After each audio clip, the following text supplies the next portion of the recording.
Hello.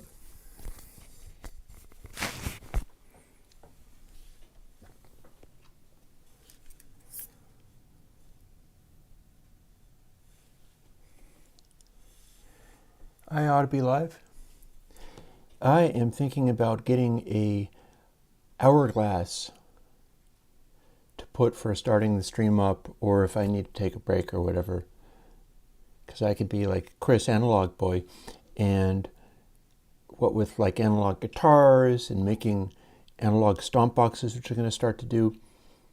If I'm streaming and I step away from the camera, I should have an analog timer to show how long I've been away and when I will be back.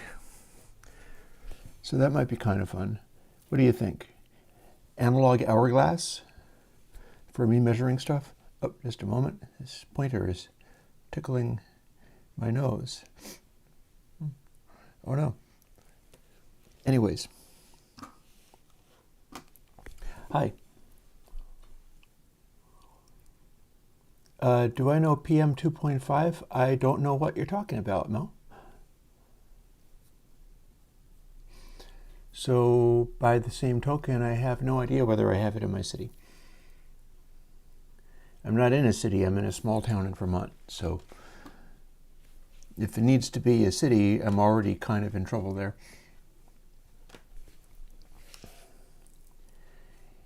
I was thinking, since the last couple of days have been real strenuous and having to do with cabs, and I've done a bunch of work on cabs, and I think I could probably put it out next week if I try a little bit. I did the porting of it. Oh, air quality measurement? Oh. Well, we should have air quality measurements. The air quality up here in Vermont has been pretty decent for the most part. We got a lot of trees around, and we don't have as many forest fires as like the Pacific Northwest necessarily. So on the whole, the air quality has been fairly good. I hope your air quality is good. Yeah, so I'm thinking that what I'd like to do today is something kind of simpler, and also talk about what I'm doing going forward, because there's a number of ideas I'm tossing around. I will take this to my Patreon, but anybody who is able to show up for my live streams, I'm kind of extra interested in what you think, because it's like who is willing to show up for me rather than who is, waiting for a Patreon post or something. I'm going to be deciding what to do, because as usual, I've got a big pile of things. I used to call this sort of thing the hipster PDA.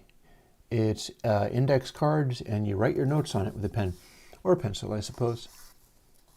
This top one says Isolator 2, and then below that I've got BPM Scanner, which is a separate idea I've got. I'm not sure how well it would necessarily work, but my thought is it's difficult to track beats per minute on a drum and bass track, because although you probably have a consistent pattern, the consistent pattern has different bass kicks going on. And so you feed regular BPM meters, that kind of thing, and they expect the bass drum to be regular. So they kind of freak out and don't give you good answers. But if you had a delay of exactly 1 bar or 1 cycle of the drum pattern, then what you could do is do exactly 1 echo and try to play it out of phase and get it so that you can get anything in the underlying drum track, which hopefully will contain samples and stuff. If you can get anything to cancel out, like dial in this sort of flange cancellation until anything disappears, that would mean that you have found the exact, and I mean exact, BPM. Even though it is a, hey Bruce Lee, yeah, it's a synthesizer. For Tuesday through Friday, I do music jams on that kind of thing. And I've got a number of things in mind that I want to try going forwards. Like I've got my Asteroid mini synth back in the rack combined with a 2 HP burst delay. And I'm fixing to combine that with a mini shimmery and experiment with making a sort of electro style kick drum, which I'm doing in a particular way that's like getting around me not having a particular kick drum module that I'd love to acquire and have actually paid for. Rabbit Elephant makes modules where you buy them and pay up front and then wait as many as 18 months for the thing to come out. Ooh, air purifier? And one of the things that this kick drum module from Rabbit Elephant boasts is a control called Meow, which I think refers to Dead Mouse. And, you know, Meowingtons and the mouse/cat motif that he goes with. And I believe that it refers to taking the attack transient, the high frequency whack, and delaying it slightly behind the onset of the weight of the kick. And so I've worked out how to do that in the modular synth, which is probably where I started doing it. The Rabbit Elephant module would do it much better. So I'm like eagerly anticipating having that at some point. I don't really know when. Again, it could be 18 months. It's a bit of a drag, but there it is. But I'm interested in experimenting a little bit with what I can do about that. And I'm also running the two modules into a Three Sisters module, which is a fairly recent addition to what I do. I've done it a lot with, actually I haven't done it a lot. I've done it with like a kick drum, hats, and then like a breakbeat in the middle frequency, and that was very neat. But I feel like I could do a really killer electro kick, like that sort of, you know, if you're familiar with Dead Mouse's work, which I quite like, one of the things that you get is this like thwack, thwack, thwack, thwack, very intense kick drum. It's a little bit beyond anything you can get in the real world. And I've analyzed this quite a bit, and I feel that the way that he does that is through the impact of the sound, like the mids don't hit as early as the bass thump hits. And so everything kind of shifts and delays until the entire result seems to hit all at once. Because one of the problems with modular kicks is that you have your, hang on, oh, wrong control. You have modular kicks generally as like sine wave with an envelope on the filter and so on. And that means they go Q, Q, Q, Q. High frequency dropping down to low frequency. What that means is the highs hit first by a significant amount, and then they swoop down, and then the lows hit afterwards and sound really slow, especially if the pitch envelope is really important. This actually brings me on to one of the things I was thinking about. And I will mention it for anybody who is here. I can't tell who is actually here. I could probably come up with a way of looking it up, but like fire up the restream.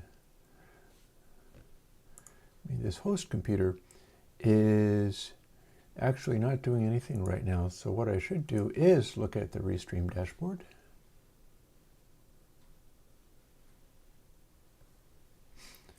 And it will say that I am online. And I believe that is actually giving me what I wanted to know about, so that's cool.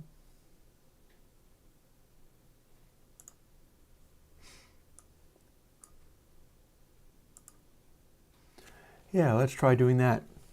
That would appear to show me that there's like about 4 folks on YouTube and 1 on Twitch.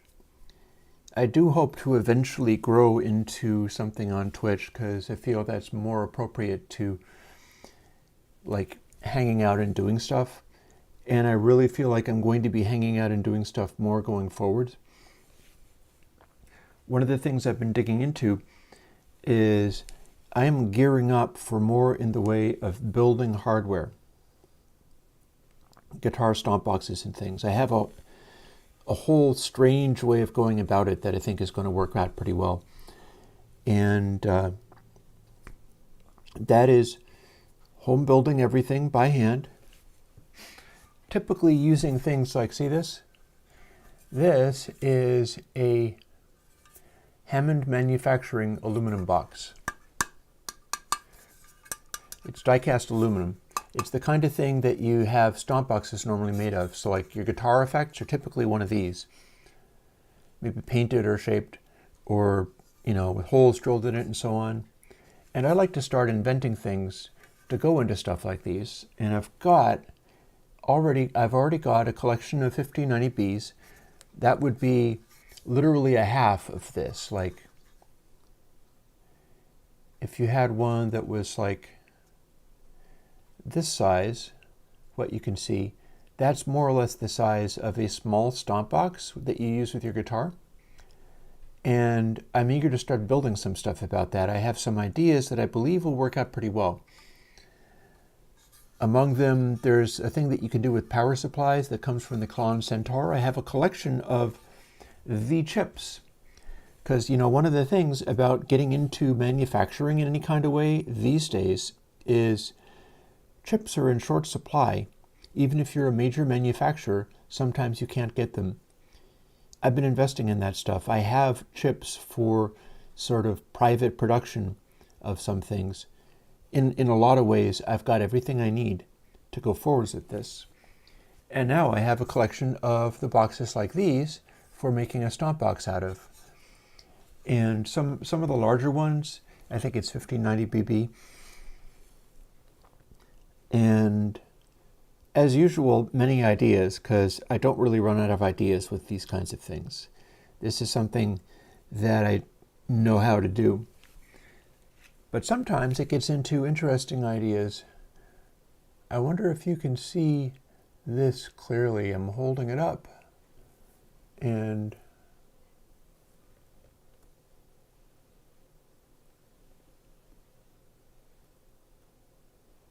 I'm going to move it forwards and see if it... I'm not sure if you're watching in HD or anything, but can you see the edge of what looks like a wire?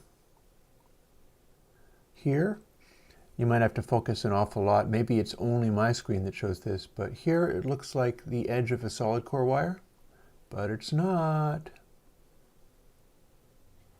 Again, this looks like the edge of a solid core wire, but it's not. If I scooch back to here,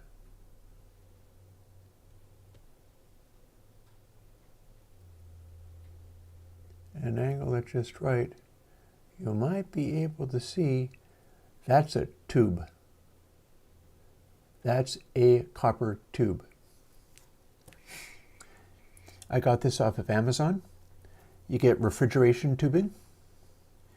I believe I can make stomp boxes and physical circuits that sound way better than other people's through exploiting weird stuff like this. If you are making a something using wires, you can use little flimsy wires, or you can use, printed circuits designed the way that you make modern printed circuits for cell phones and such. And you can do that, but it's not going to sound very good. Modern, like very low energy circuit design tends to sound really small. And I've got stomp boxes from people who don't do that sound much better. What comes to mind is Analog Man. Analog Man's a little pricey. It's like, $160 sometimes. But their stuff sounds as good as vintage things for the reason that they're using some of the same techniques and some of the same parts, like new old stock parts. And they're not doing that on printed circuit boards. They're designing. And I should be able to combine stuff like a stomp box enclosure. I'm working on how I can get a nice surface on the top, like brushed aluminum or possibly a radial brush kind of thing. I don't know whether it needs to be handmade or whether I might prefer to do like machine tools or my drill press or something. The drill press is what I'm going to be using to cut holes in these. And one of the neat things about using this for hookup wire, I've got more of this coming, but this is already like 8 feet of it, is it looks like really heavy gauge solid core, but it's really not. It's fairly easy to bend with my fingers because this is a tiny tube. And that means if you're soldering to it and you clean it off nicely, then that's less thermal mass than a solid core wire of the same size would be. Meaning it's not quite as heavy of a gauge as the solid core equivalent would be, but the solid core equivalent would be like house wire. It's atrociously huge that way. But if you're using a literal tube for the purpose, it's going to be easier to solder to because it will be lighter. And instead of being stranded wire, which would have lots of little uninsulated wires going together, or solid core, which has a quality of skin effect, high frequencies go along the skin of a heavy conductor faster than the center of the gauge. And if you use a tube, and this has been done in high-end audio too, then you've got double skin effect. You've got the outside of the wire, and then you've got the inside of it. And I think I should be able to make stuff sound good using some of those tweaks, using some of those things that are just unusual approaches, but unusual approaches that never frighten me. I am down with that. It's one of the things that I kind of like.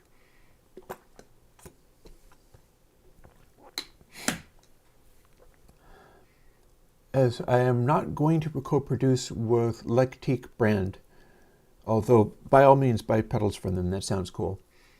And Graboul, absolutely. One of the things I'm thinking about doing is taking the same aesthetic, or possibly, I mean, the green is like going into coding zone, but I intend to do some of this soldering and thing building on stream. And for any of you watching the streams who would like to get those things, I have a concept which I'm calling desert bus pricing, for the purpose of coming up with stuff to build of whatever kind. And it could be very simple, or it could be, a very fancy product that will work for me being able to get stuff into the hands of, like you folks, first of all. And then if it actually becomes popular, I can start making actual money on it. This desert bus pricing is what I'm thinking about for that. It works like this. And I don't know if I have the working here. No, it doesn't look like it. These are my notes. I don't have notes on this specifically. Basically, Desert Bus is a kind of telethon that the Loading Ready Run folks do. They're up in Victoria, British Columbia, and they do a yearly event which is driving this really bad video game called Desert Bus that Penn and Teller actually made. They made it as a satire of what Janet Reno wanted video games to be. and you drive a really bad bus between Las Vegas and Reno. So it's like 8 hours and the bus pulls to the side, so you have to correct it, but it's a straight road and there's nothing to do. So it's the worst game ever. And these folks play it and do all manner of other things while they're doing that in order to raise money for the Child's Play charity. And how long do they do it? That depends upon how money is raised.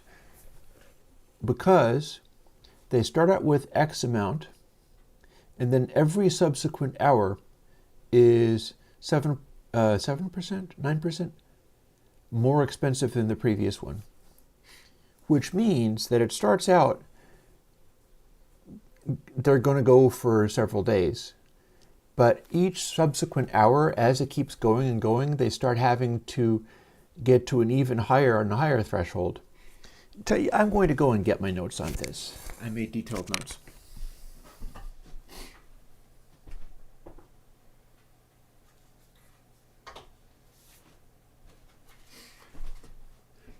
Got a bunch of notes. And then once I'm finished, I am going to do some coding. But we're doing some talking because if I can get any reaction from folks out of chat, I'm interested in what you think about some of these things.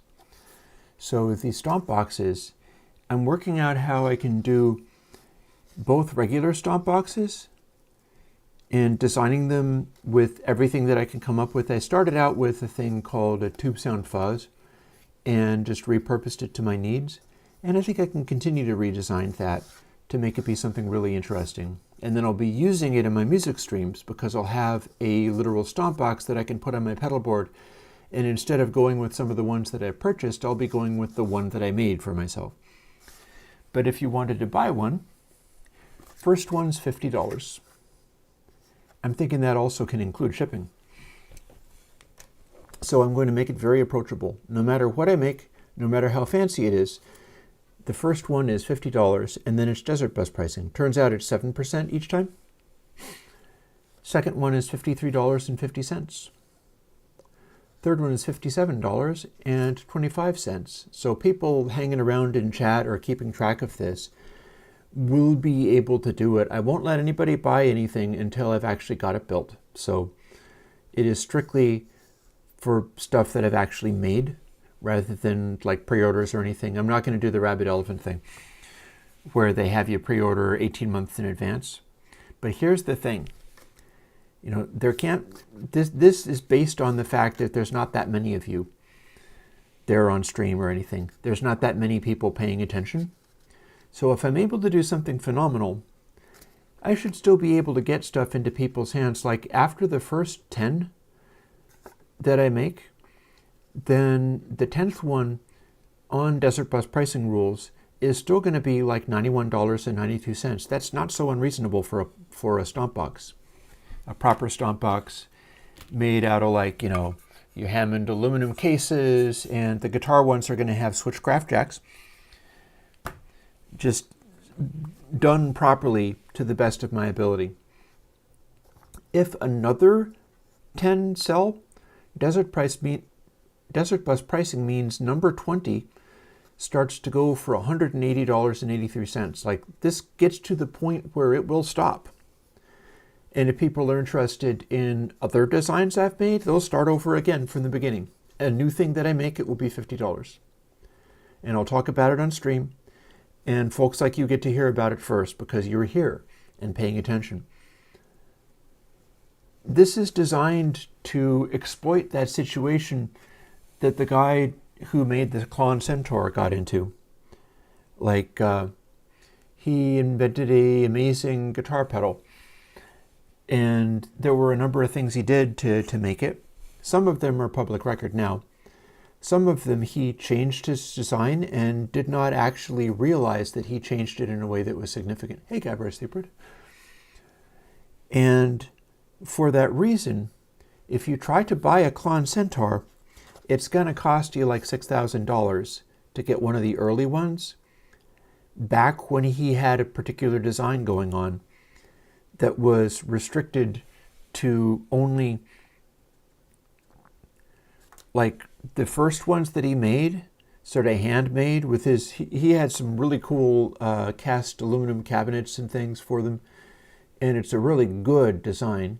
And it's a really good stomp box. All of those kinds of things. It's a combination of doing it well and having the taste to come up with a sound that suits your guitar. And that's what he really hit it out of the park there.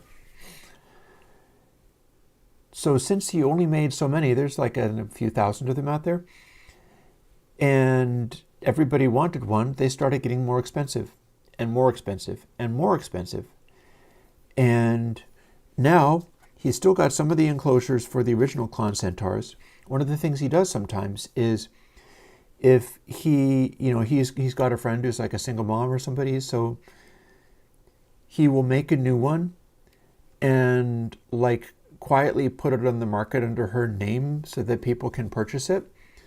And it'll bring in a bunch of money that will help support his friend. I think that's really cool.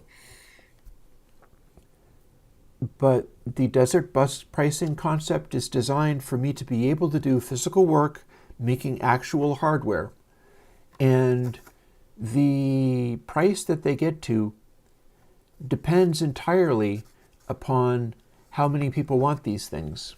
The first pedal, I was thinking the first pedal is either going to be a distortion box, like what I can come up with for the most current version of the distortion box I used to do. Here, let me show you something. And step away again.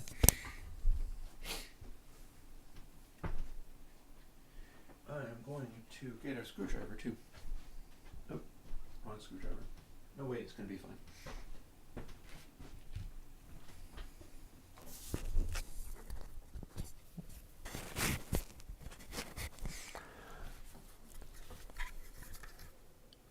I made this.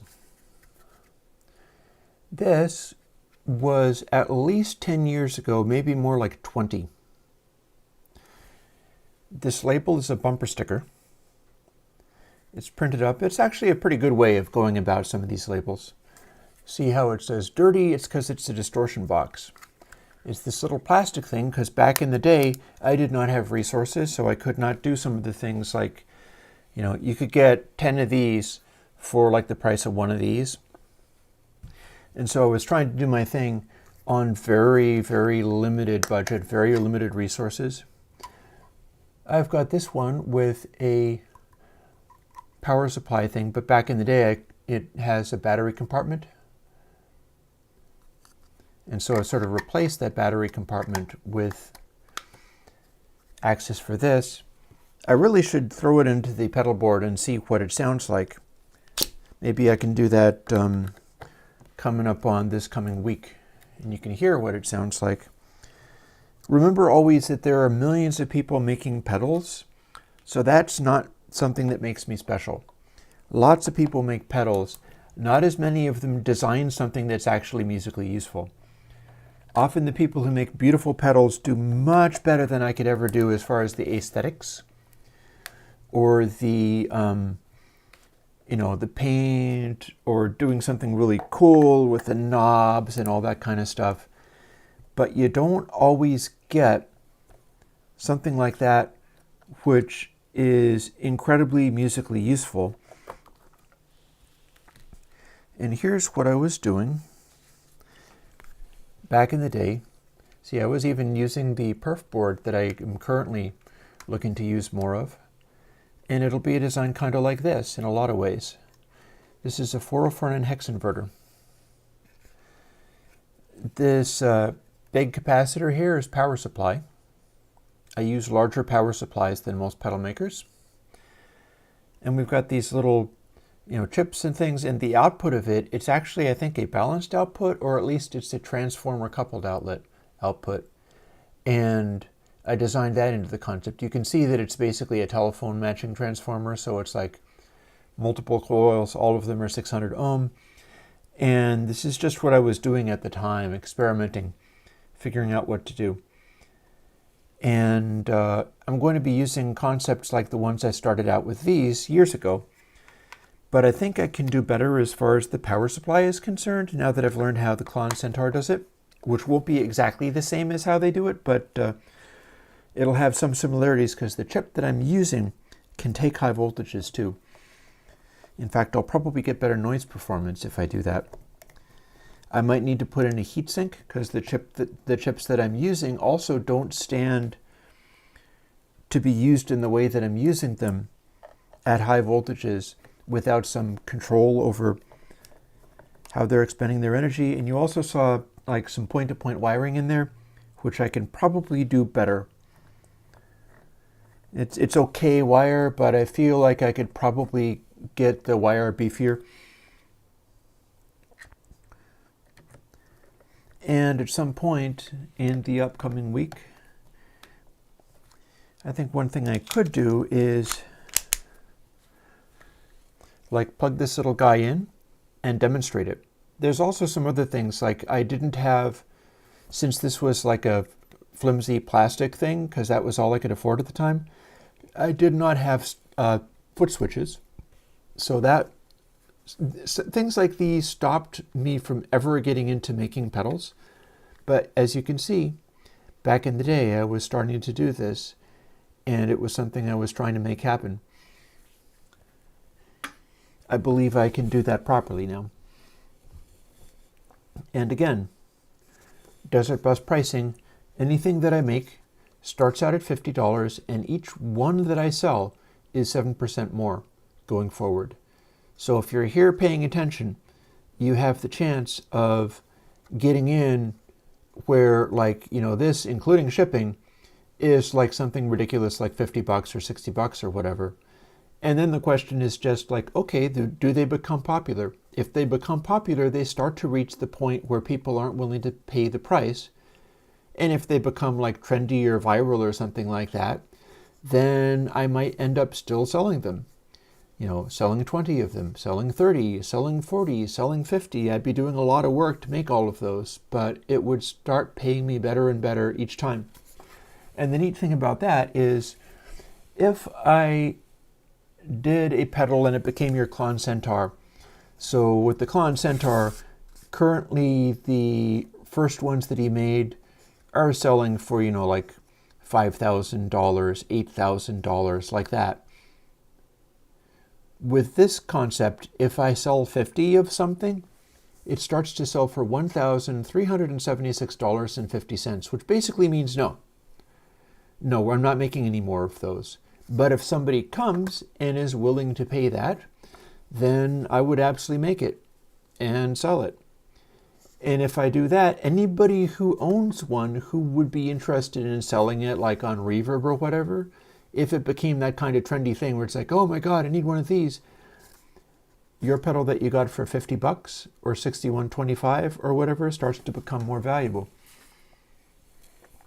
It's like a nice version of your freaking MFTs or something, except for rather than being cybernetic nonsense, it's just directly tapping into either the madness of crowds and people wanting to do things as an investment, or if that doesn't happen, it just stays cheap.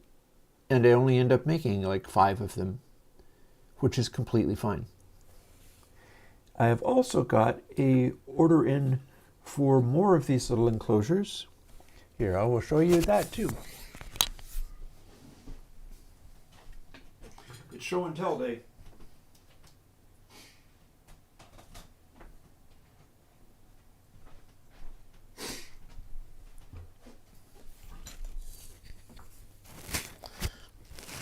See, this is a thought that I just had this morning. This is also a Hammond enclosure. As you can see, it is tiny and cute. I'm thinking I could do products, stomp boxes, effects for Eurorack. Namely, I could do one where it's got the input and the output, and it's just a passive filter. Because I can do a filter very effective. I've got the correct parts to put together a simple filter that would work as either a high pass.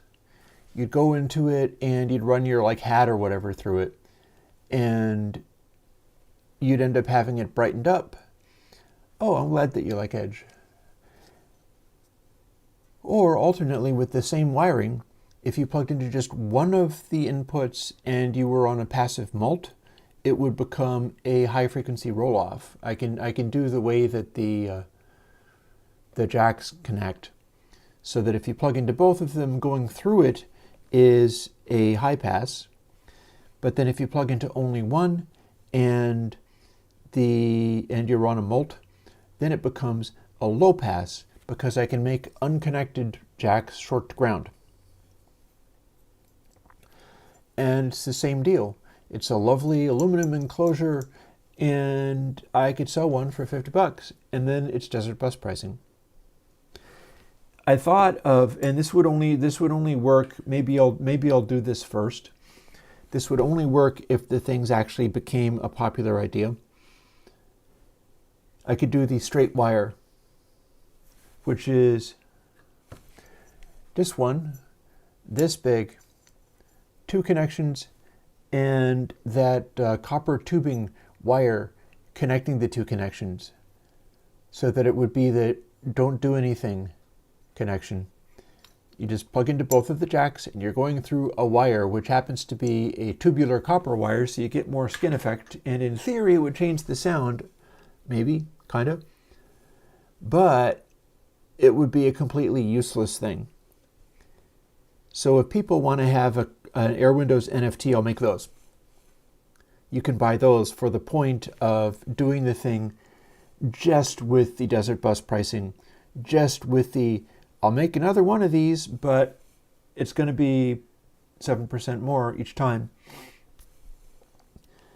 And if people want to get into that nonsense, that's a perfectly good way of doing it.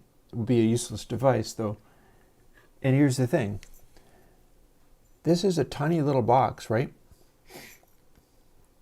Although you could fit jacks to plug your rack stuff into. And if it is passive, then you can just hang that off of your stuff, like hang it off of your synth and plug one of your outputs through it, and there you go. But I've also found a source for exactly twice the length of this. And if you do exactly twice the length of this, there's room for a 9-volt battery, which means I could do a Eurorack stomp box, an active powered Eurorack stomp box, where you got your input and your output.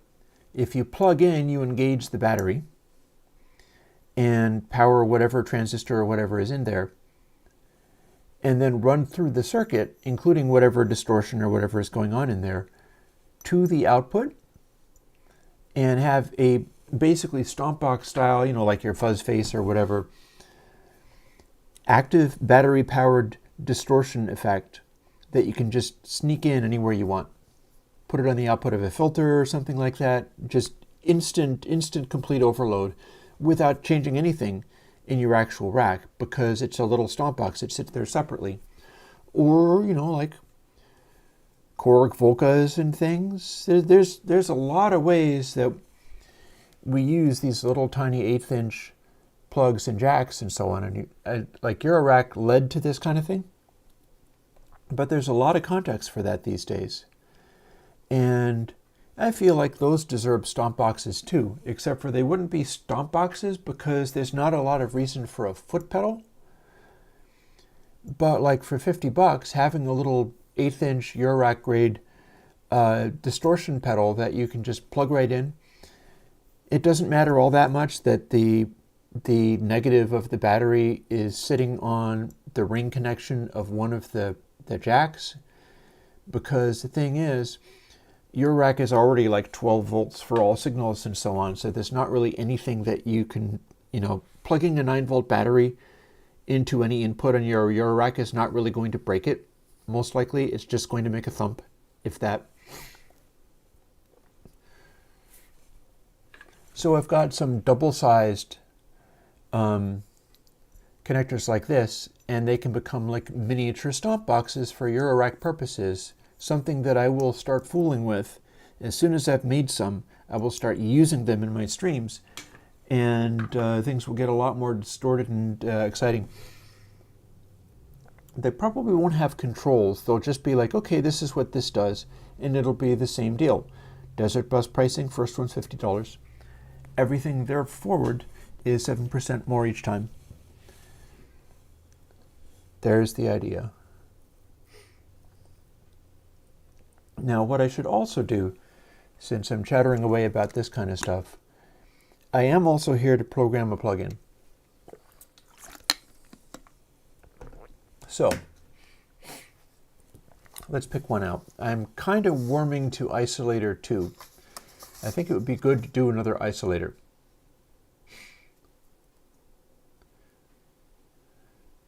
There's also the possibility of Capacitor 3 with the ultrasonic filtering, because it is nonlinear. Some of my biquads could use that kind of behavior. I've also got, no, I have not pondered using Rust. I'm mostly a C guy.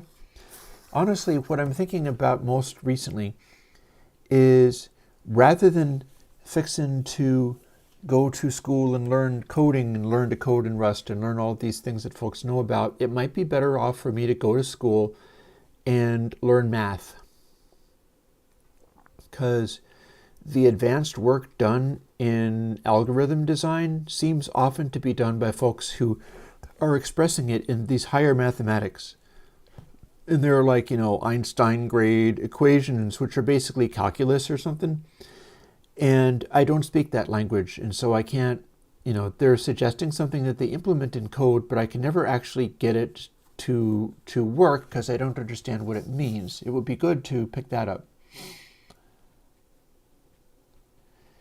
I have another few more candidates for undersampling, like NV, Starchild, Purist Echo. Purist Echo has multiple slapbacks, but it doesn't have a decay. Instead, it's only doing exactly the slapbacks. I might have them in bit shift gain volume increments as well. That might be another thing that I've got going on, which would be making it Purist Echo.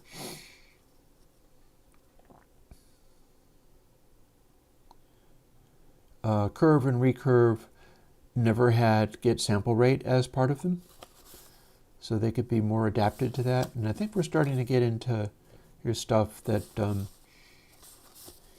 I have actually seen before. I'm still looking to make the kick drum design that I wanted. And there's another thing, as far as talking to folks in chat, anybody who is here and paying attention. Oh, this is upside down now. Hello.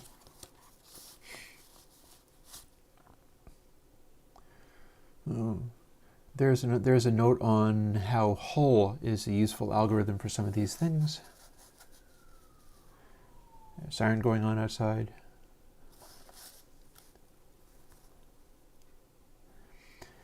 I was going to do a glitch shifter, which was the raw buffer cycling without intelligence, because some of the old samplers did a pitch shifting algorithm that was just grating as hell. So I could include a crossfade to adapt between completely crossfaded and smoothing it out and being just very rough and aggressive. That's a good enough idea that I should put it higher in this list. That might be like next week, maybe we can do that. Ideas for how to make a DAW. I know who would be there to help me make that, but he's got a bunch of other things going on at the moment. And I also know a free open source DAW that could be used for those things. Oh, here's another interesting thing. It says fancy concepts that did not actually end up being made into anything, but I should look back into that again. Somebody was wanting the gate out of C-strip. That's fair.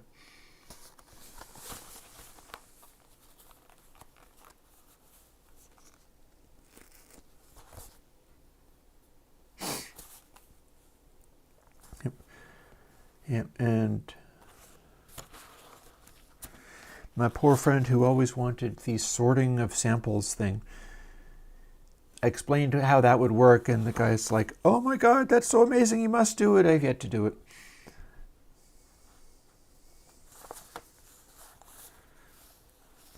Let's see, this is starting to get to where, oh, my measurements for the Gibson pentatone circuit, the baritone circuit.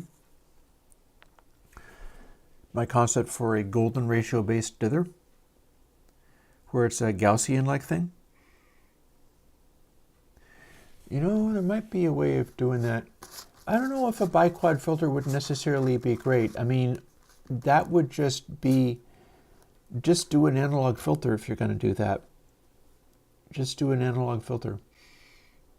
It doesn't have to have it. A biquad is just a mathematical model. That's a digital filter. If you're going to do a pedal, why would you do a digital pedal just to do a filter?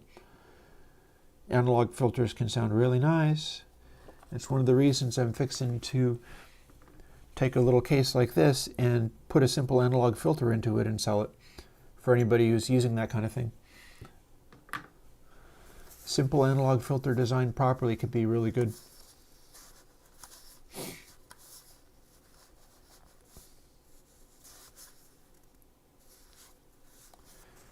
We're going to stick this idea closer to the top because it is the mouse style kick manipulator. And that's a name that I've just put out at pedal, but not with this idea. On electric guitar, use analog filters. Electric guitar is an analog instrument. Ooh, I should revisit point. Here's another good one. Here, we're going to stack some of these in the top of the deck, but then I'm going to switch over to actually implementing one of them.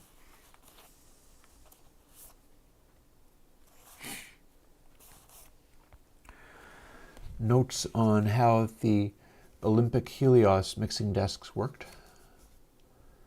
That could end up, that would be a version of console, and that's some of my plans is to get to where I can put up more versions of console, including from those notes.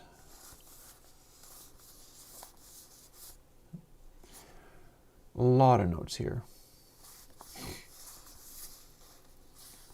But I'm thinking that that's taking it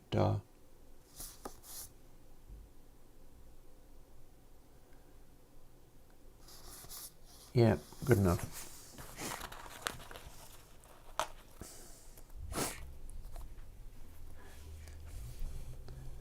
Let's do Isolator. Let's do the new version of Isolator, which I believe will be called Isolator 2. As you have seen,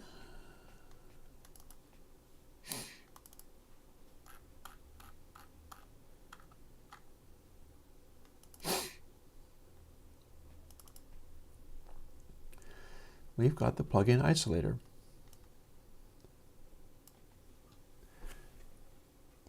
And this is a filter plugin. It is seemingly using 3 biquad filters. And it is actually using that technique that I'm using on moderner stuff.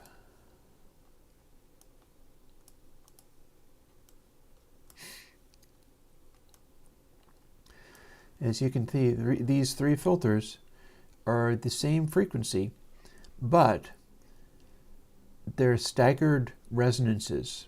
And if you're doing only 3 stages, you get to, I don't know what it is, a 5-pole filter or whatever, which I don't think is really quite steep enough. And you're using these resonances.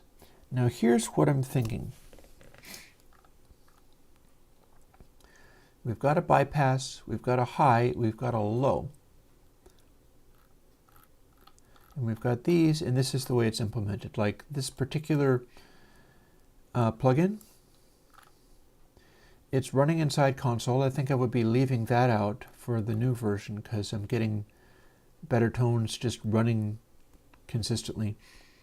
And it's got these direct form filter forms here. And there's like nothing here. This is the guts of the filter, that's all there is.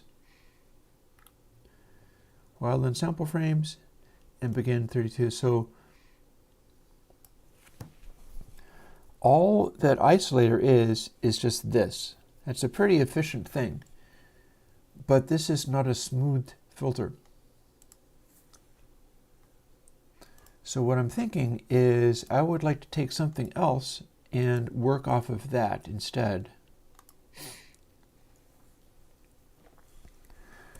We're going to look at adapting one of the smoothed filters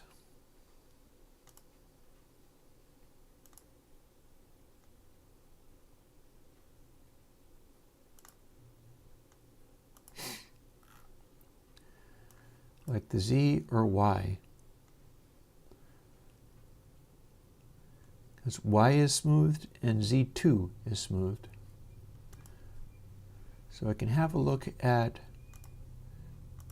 Y low pass. How many poles do we have in here? We've got 2 fixed frequencies, we won't be using those.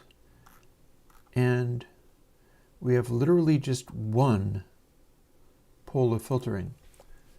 But if we go into, because some of this we can adapt. Z low pass 2 is constructed in such a way that the resonances don't actually change. Hey, Drove. But they're layered in an interesting way. So here's the thing. Let's open that back up again. And we're going to make a new project. It's not going to be stereo. And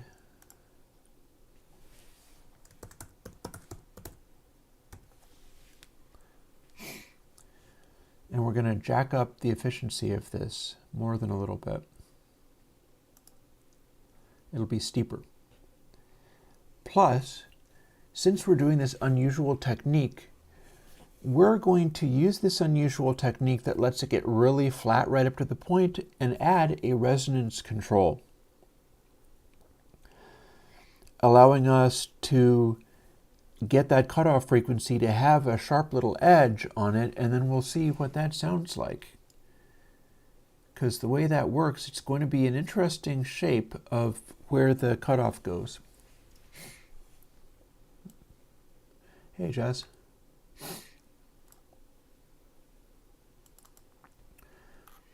So the first thing we're going to want to do, let's continue to open files everywhere.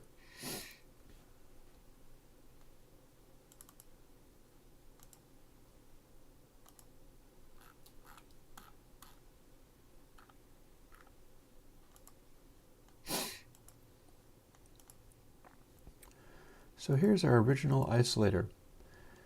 IceAll is what that one is called. So one beyond that would be IceOM, LM, because that's the way that I increment these things. Isolator 2 doesn't go ISO 2, it's like the next letter. It gives me a little more room to do more versions of them as we go. And I'm going to jump in here right away and change some of this, because we're no longer doing long doubles for everything. I have yet to find out about the gains and efficiency, but I'm going to be needing them for this one because we're going to have many of these increments.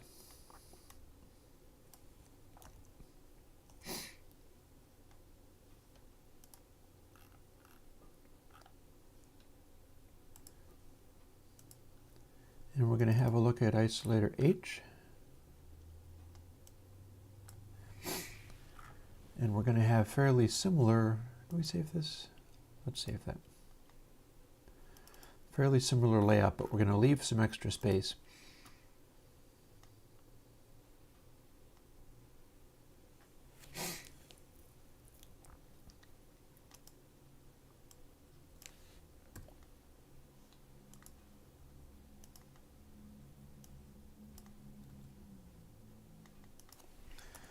So we'll go up that far.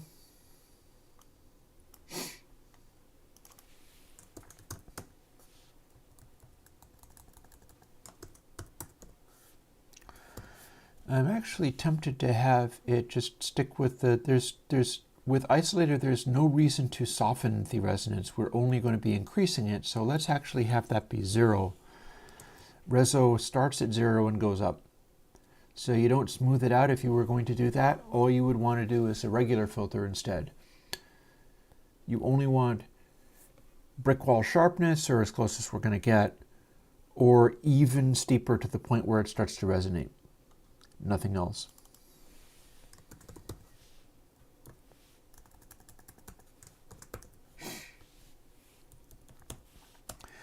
And then the rest of these are hanging around in case we need them.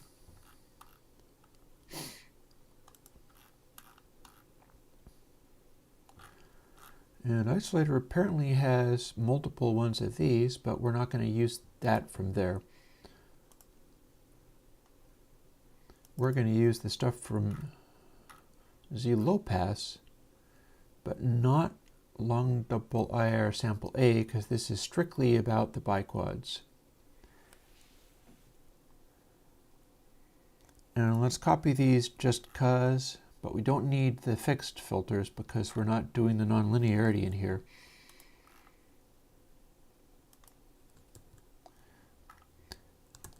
And then just add this, and then 4, 5, 6, 7.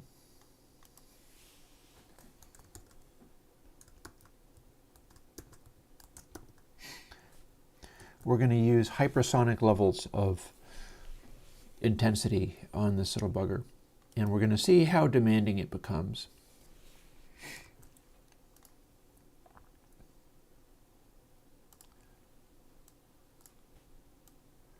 And that's what we need out of this.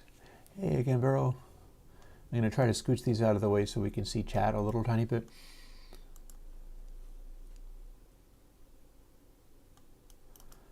And then the C++ file is relevant here. They're all generic settings, so they match what the VST will be, and that is fine.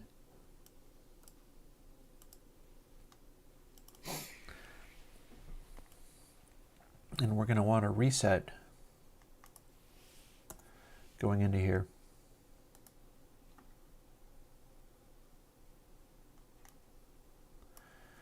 I think those are a thing, but we left out IR sample A because we're not using that here.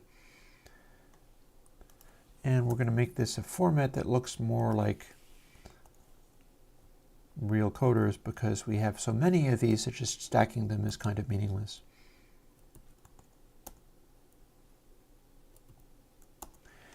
And also, having done that, I can just do what I did before.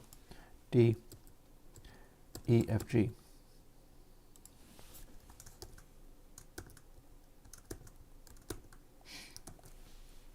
There's our 7 things. So this is going to equate to a smoothed version, like we do in the Z2 filters of a extra crazy steep isolator. And we're going to see what that gets us. I might be able to make this work fairly quickly. I'm drawing from other stuff that's been made, and we're going to see how that goes.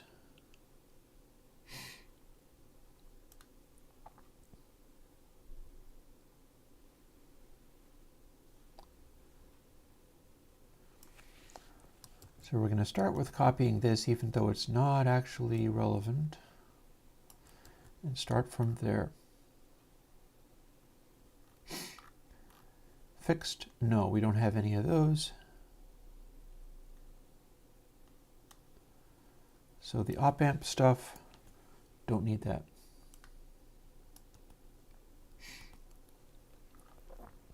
But smoothing some of these filter things might work.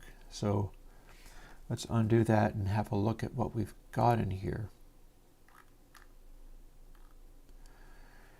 In trim, out trim, and wet. So we basically have controls that we're using. So instead, let's rename those.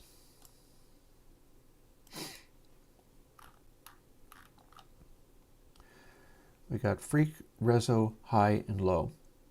So that's 3 things in addition to the frequency. So we'll include all of those in our interpolation.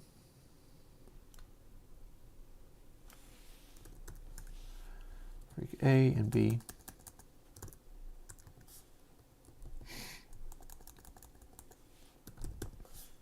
High A and B.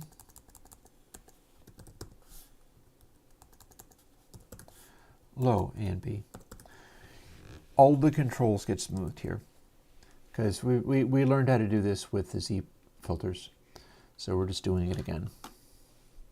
There's really no reason not to. It's easier to do that stuff anyways too. So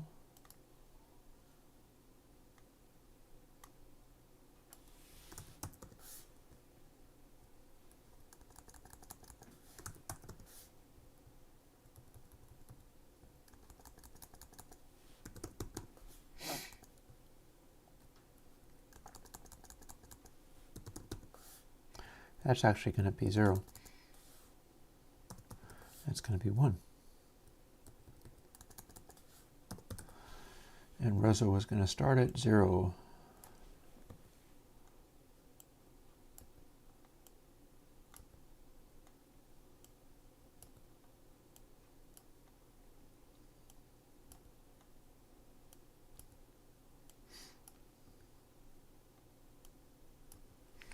There. So that's what we're going to need to start working with to make all of this work. And then we're going to draw from here. So we grabbed that. That is currently sitting around being ready. Some of this stuff needs to be adapted to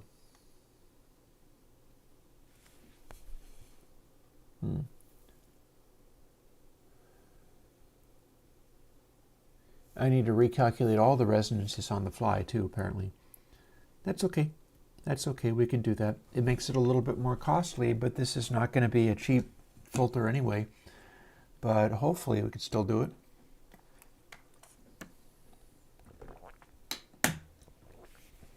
I do know how to go about doing this. We do not need to scale that or multiply it.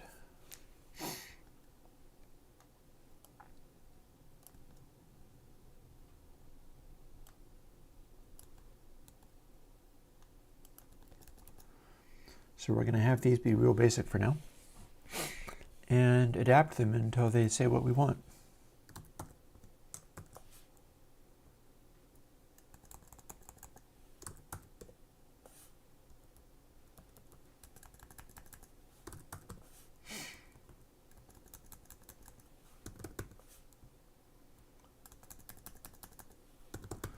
This is the brainless part. It's where I know that I'm going to want some of this to act this way. So I can just skip right ahead and start doing it. Reso is going to be parameter 2, not parameter 1. And apart from that, and it's not op-amp stuff, doesn't have anything to do with that.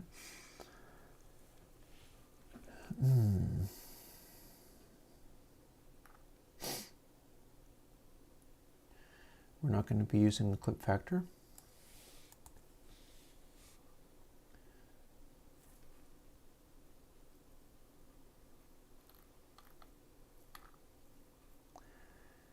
We are going to be using some stuff off of... Do I still have the old isolator in here somewhere? Yes, I do.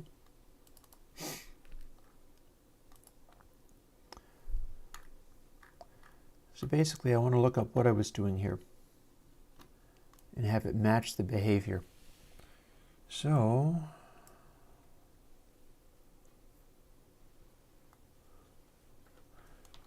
I think I had it adapted in a particularly interesting way. Hang on, messing with my mouse cable. There we go.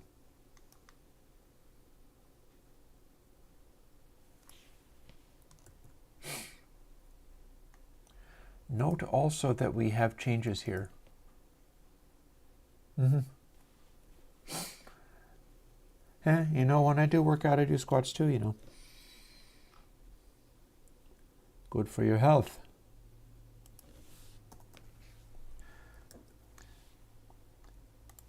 So this is going to become what we use here. In fact, they're all going to be that same frequency. So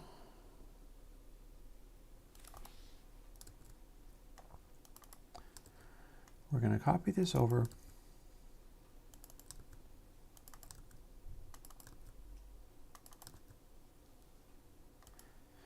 We're going to restrict it the same way that the yeah, let's see. So, yep, using overall scale,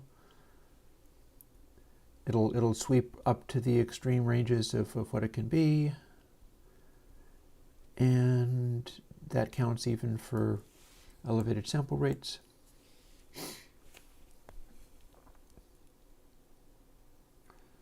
And that's the code we're going to want, except for that we are going to also extend this. See, D, E, F, G.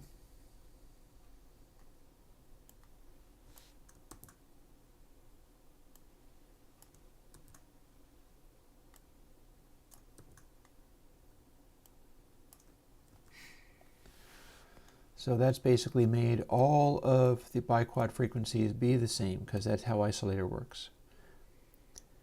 And we do A first, and then we assign everything to the same thing. Now, the resonances are going to be very different.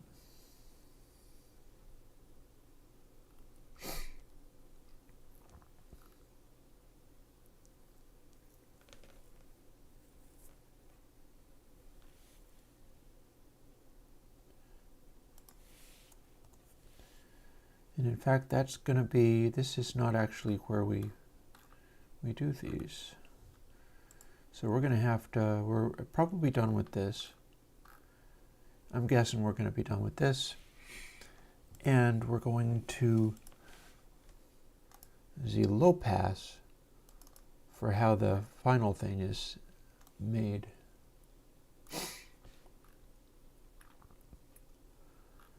So there we've got that. We've assigned everything correctly. We've got that included as well. Now we're going to take the insides of this system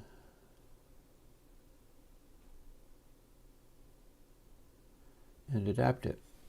I'm also curious whether I need to put another log in there. Probably fine.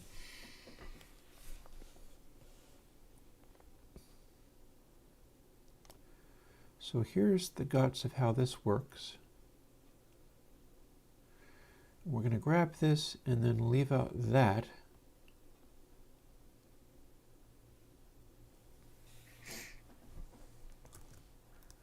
Copy that. At this point, we don't need Z below pass being open anymore. And we probably don't need isolator open anymore either, but maybe we do, as this is the output of it. So firstly, isolator 2. Let's see whether we even, nope, we didn't have anything in there.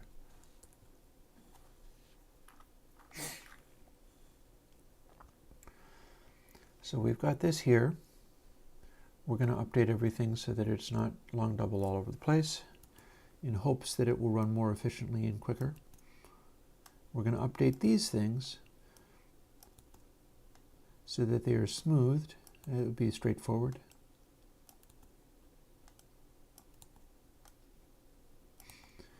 The wet-dry control we definitely don't need to run, so we're not going to have that be there. Or this.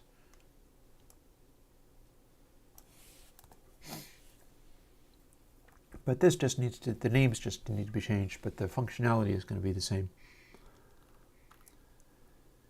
And here we have the calculating some of these things.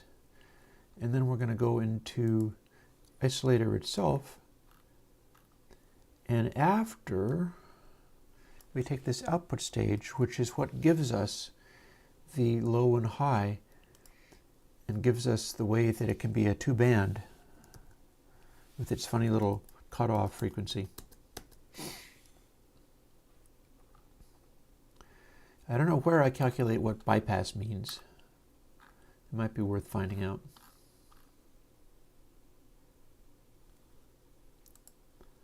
I don't know why I did that. Maybe it was, let's go and see.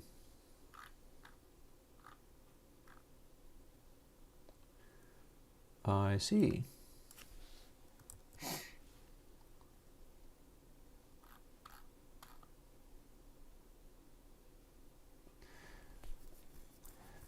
So effectively I've got it so that if you're doing a low cutoff and you run it all the way up to supersonic frequencies and max it out, we just switch over to taking dry samples so that it gets itself out of the way when you've got it maxed. That also means if you're listening only to high and not any low, then you're going to get complete silence, which is also correct. So we're going to take this that we copied from here and poke it into where our dry and wet was adapted up here. And I do not know if we actually put that in. So back to the original.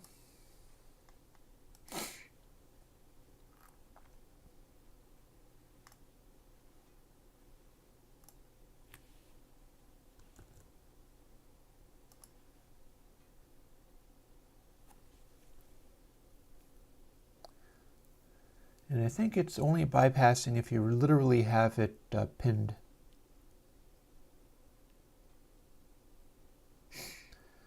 So we've got that. Did I copy all of that properly? No, I have.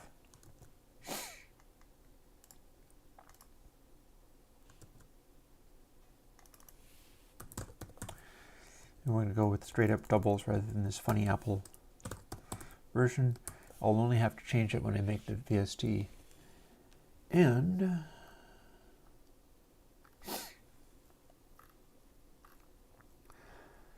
but we're not actually going to be wanting to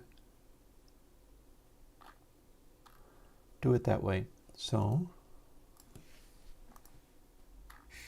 let's move this.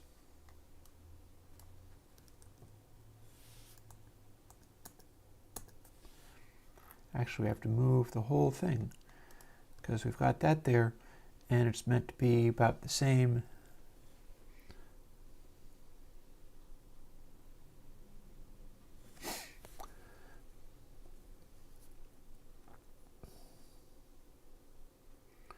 I think we can run bypass on a buffer by buffer basis, but the smoothing is going to be a separate issue.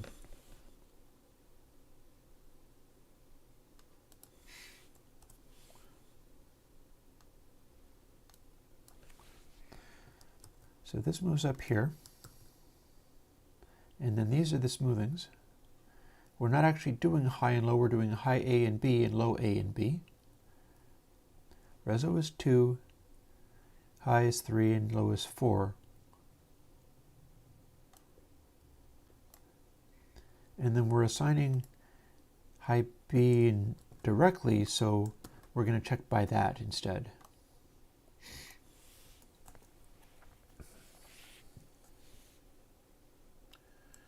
And just for jollies, let's put these to where I'm working with those. So we assign low B, and then we immediately check to see if it is that, and bypass is false otherwise.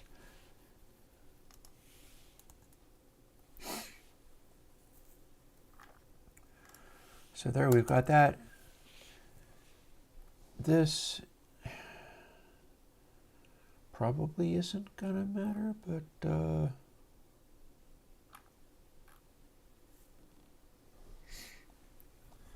we'll see, I guess. We're still finding out what goes on. So here's what we've got in here.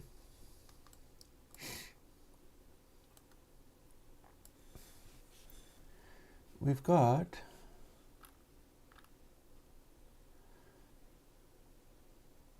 sample frames, and these things being interpolated, and then it is copying them over directly, which is not necessarily what we want because we don't have the same filter parameters each time. And that's why this is doing this, is we only have to define this the once because they're all the same, including the filter speed. But we're going to have them all be different, and that changes everything. So, time to dig up another one.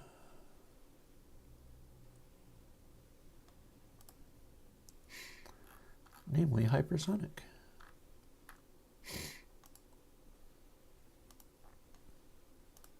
Boop.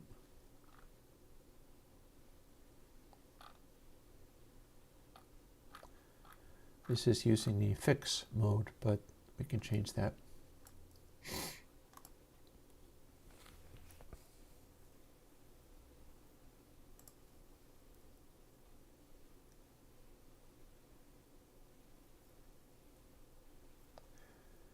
Yeah, there we go.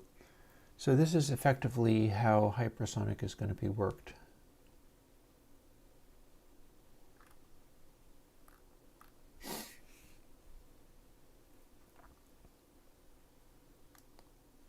So with this, we're basing it off of the variations on this.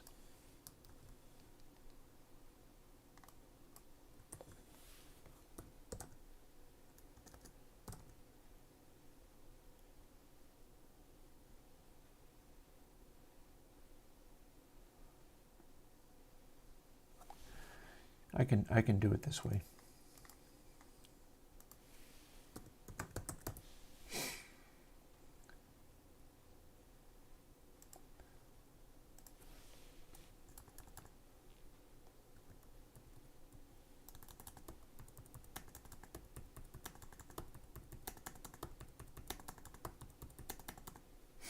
There we are.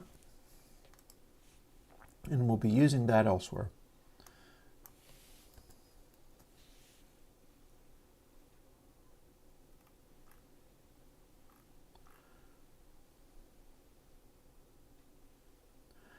I think we might have to have a copy of this up here as well as down here.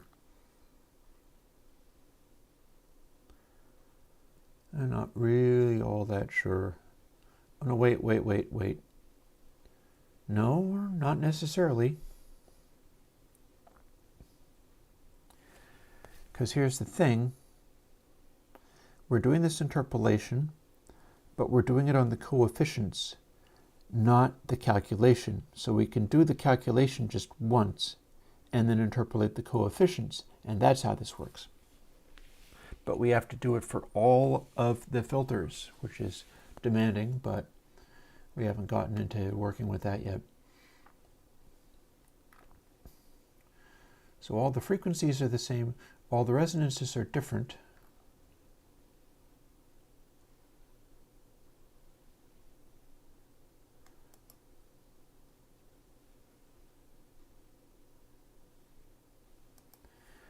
And all the constants are being updated.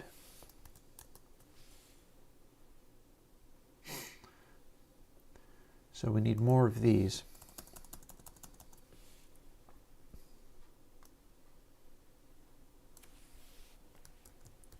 B, C, D, E, F, G.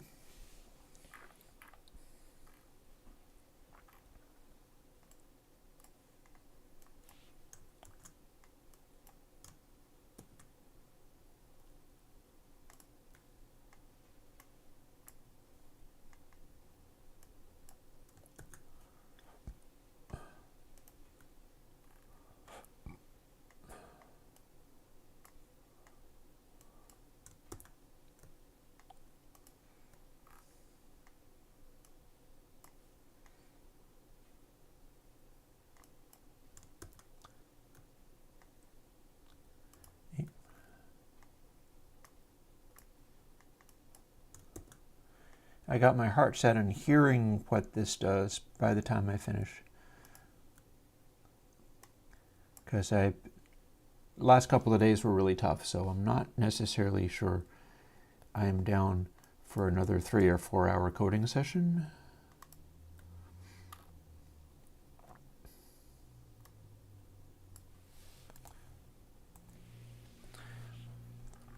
And so since these are different rather than exactly the same, we have to update that. Oh, screwed up. I screwed up. Did you see what happened wrong?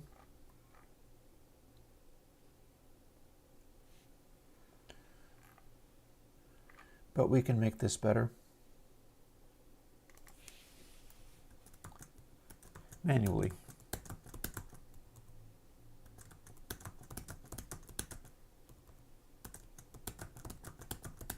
That's what we need to do.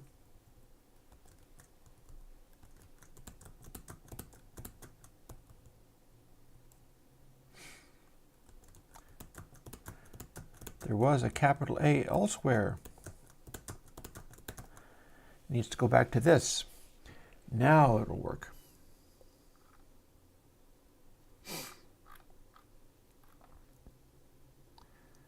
And again, we've got our frequency assigned. That's what we want. Resonances are like this. However, they need to be recalculated. That's going to need to...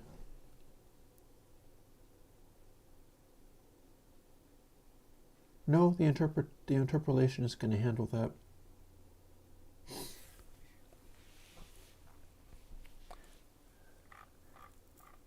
Yeah. So tell you what, let's move this up.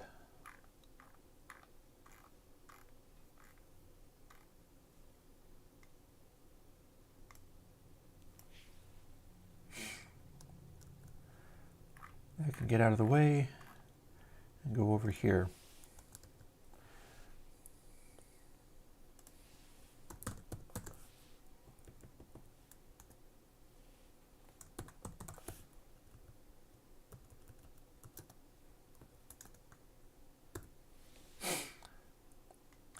And this becomes Reso Boost, and we do not actually need Reso A and Reso B because that becomes included in the interpolating of the coefficients. We don't need to recalculate that each time. We just need to redo the coefficients each time. So we don't need that, but we do need high and B, A and B. And let's go back and let's close some of these things. First of all, if we need them, again, we'll get them.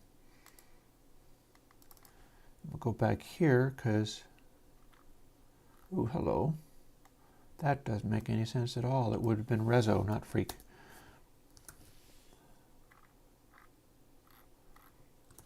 And that seems good.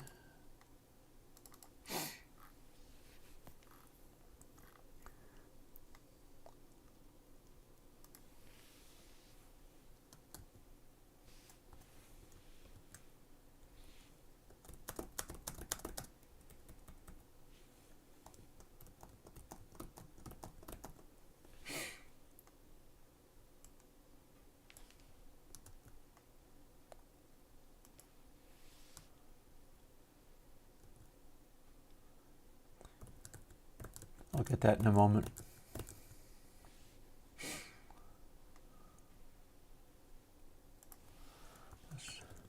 One.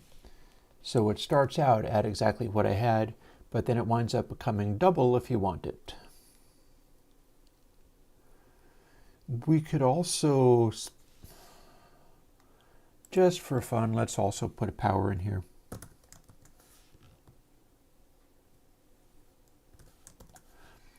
That way the extreme ranges of it will do more. We also can scale it up this way if we want. But it'll make the gentle Reso Boost less instantly having a huge effect.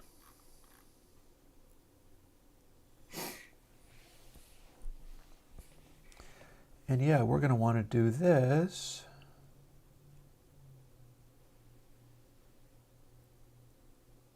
Over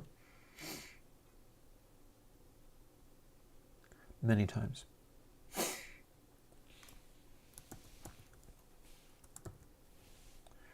We will reuse K and norm.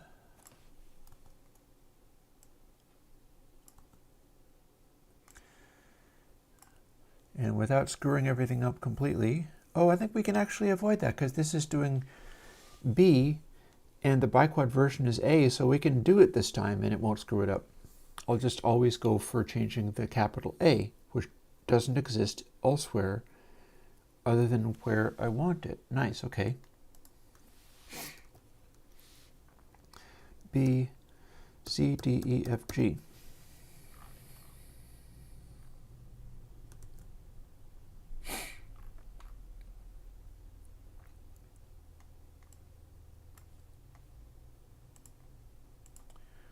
And same deal. B,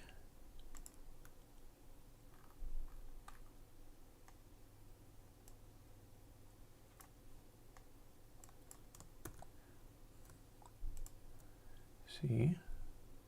I'll see what you said in a moment.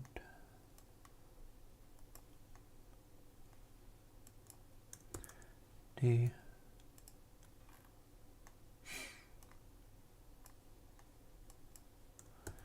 E.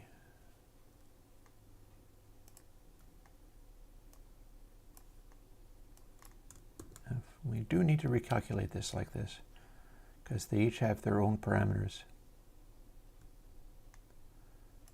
F. And lastly, G. Now we have our biquad coefficients. Hang on.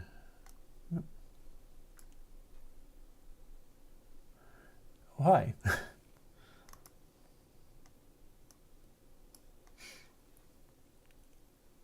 I moved my windows out of the way for that. Gosh. Humph. Oh.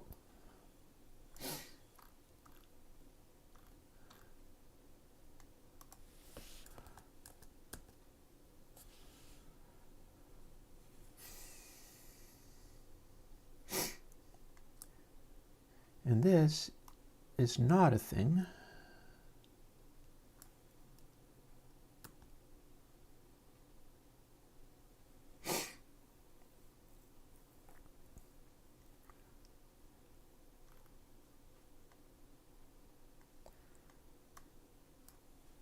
We've only got high and low.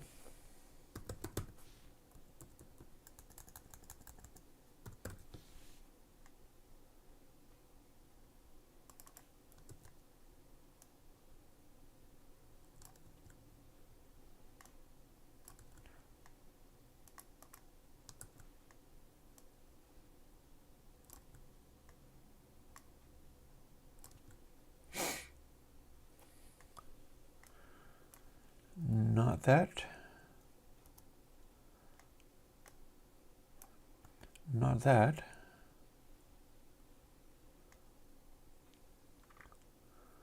I have outsample defined somewhere.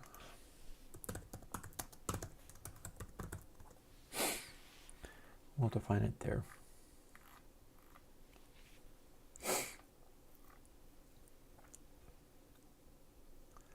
And we're not actually changing dry either.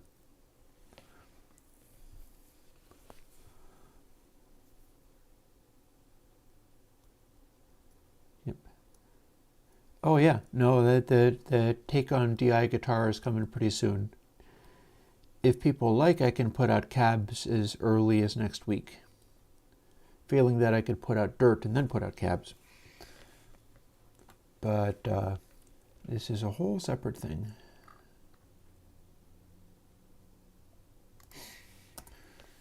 So we produce this like that. And then we're going to want to really go over this stuff and make it be very different.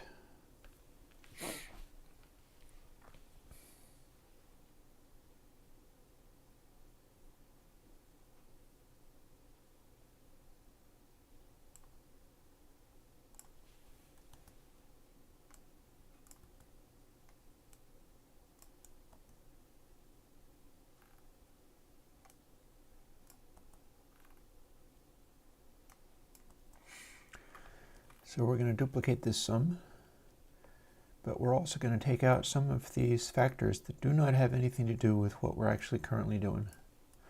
No distortions. This is isolator. This doesn't have distortions inside it. We're also going to re-indent. Oh, okay, how about re-indent everything? Thank you. And this is actually kind of tidy. Ain't as bad as I thought it might be.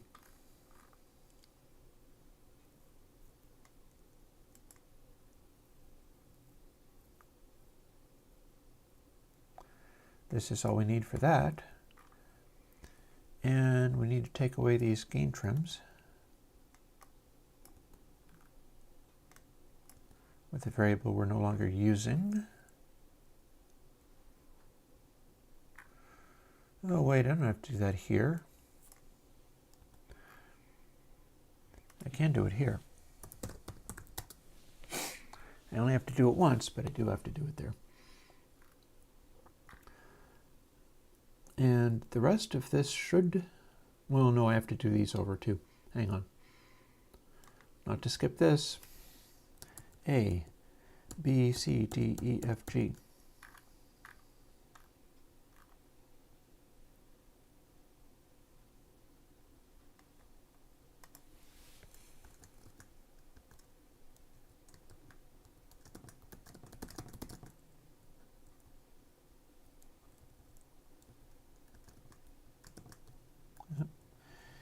I'm getting all derpy in here, typing wrong. Hang on.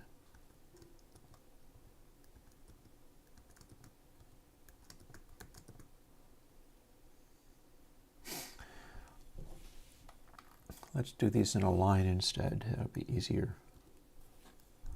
C, D. Whoa.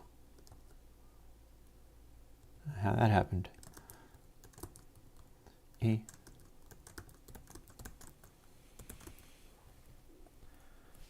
F, and G. All these coefficients are different for this one.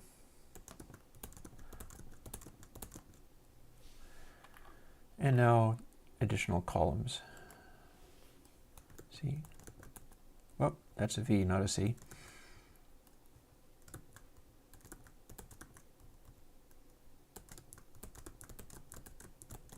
And I can't do my search and replace for A's because they're all filled in. Well, now hang on a second, I could have.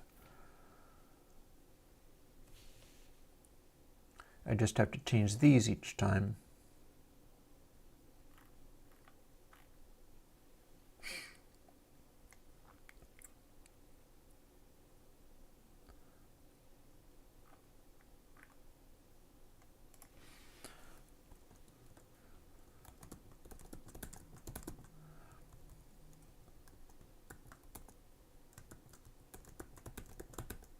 That's a V, not a C. X. Derping all over the place here.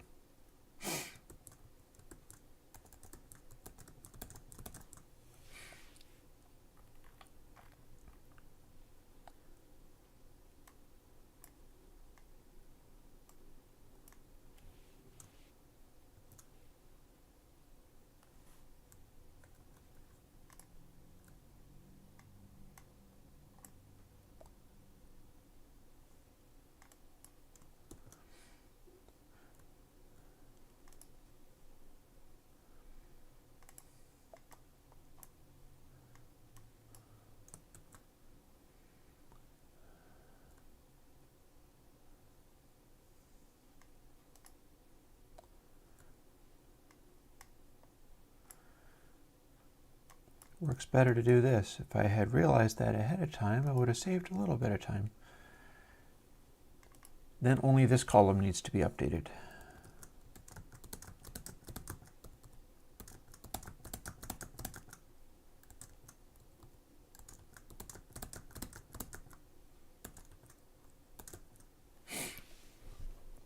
And everything else has already been. That's more efficient.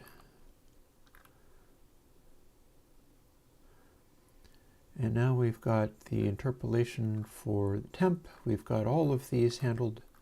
It should work. So all we need to do is, first of all, not have this be doing this.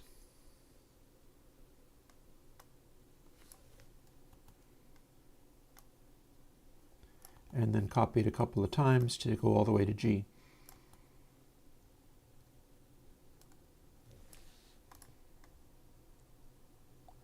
You know what? This. We're not doing a dry wet in here. That made it much more simple. And here we have A, B, C, D. We need E and F and G.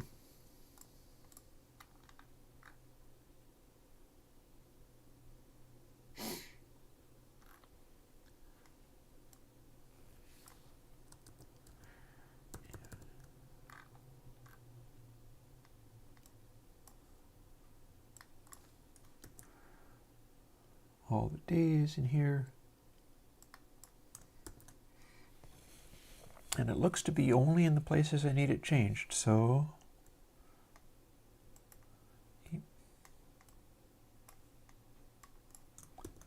F,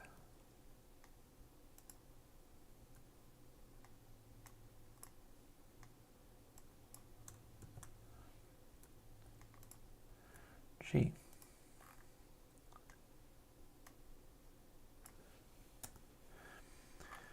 Guess what? It is possible that we're done. Let's find out. Does it build? Does it run? Does it work? All of these things have been done.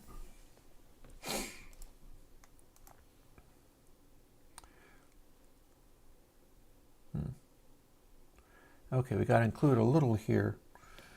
There's a couple of things that we're missing. So it's going to fail, and I know one of the reasons it's going to fail. This will be fine when I do it again, but it needs in sample frame. Well, it needs in frames to process. For that reason, I got to go back. Now, who has in frames to process? Or do we, is that actually built into the audio unit? It comes, okay. Hey, guess what? I didn't actually need to fix that at all. And having built that, so in theory this will work. Let's find out. We're pretty much done for the day. Let's find out if it works first time. No scope, first shot. Copy it over to here just in case we're literally and really done. Copy it in there.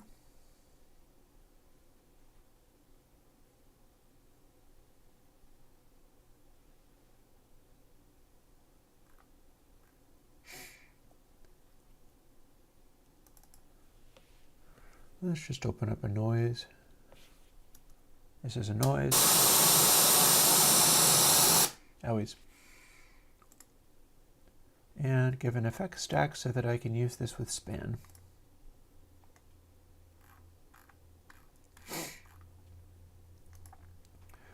And here we have our original isolator.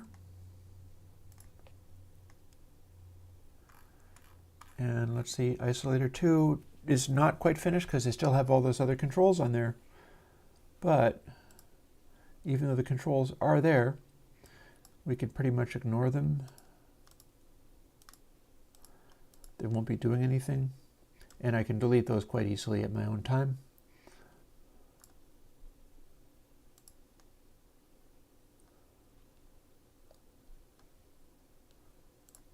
And let's see, span.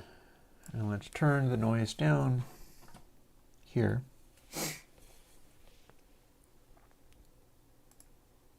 Oh, hello, what's happening?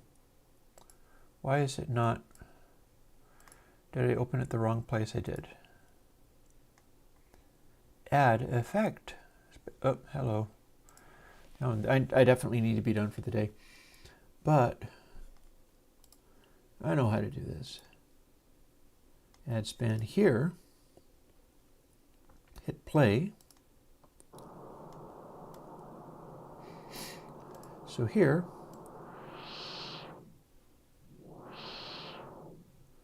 original isolator with its high, it's the low pass form.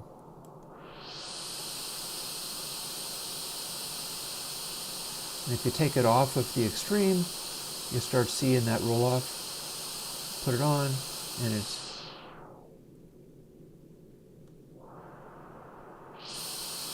new isolator.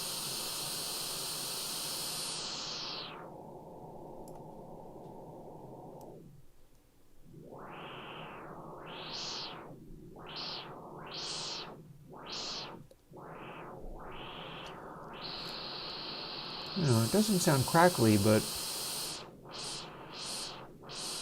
yeah, that's definitely a little crunchy.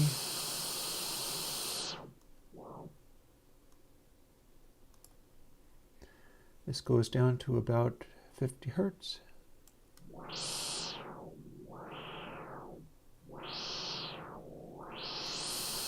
And now let's see what we get with some reso.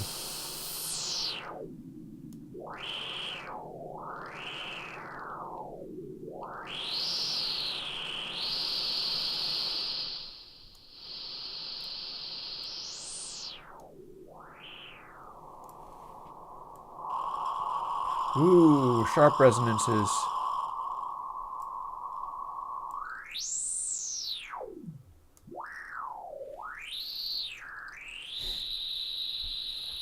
There's a thing.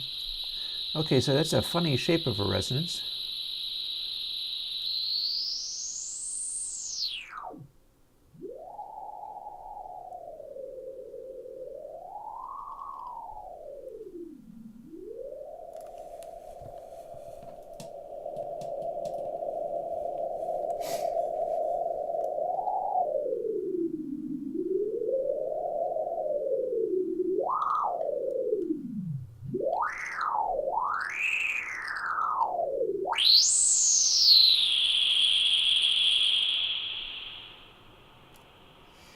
Flat.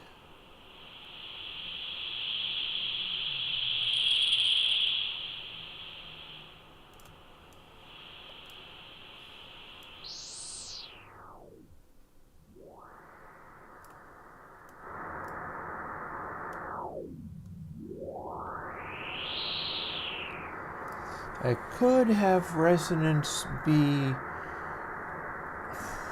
don't know though, adjusting the gain.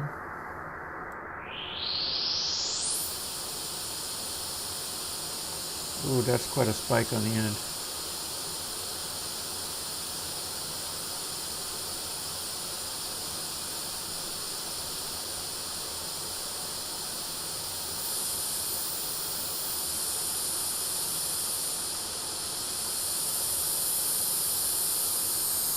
This is kind of cool. This resonant isolator is good at cutting off the excessive highs, but, and man, can you add a lot of gain. That's what I was thinking is, should I have reso cut back on the results of these, like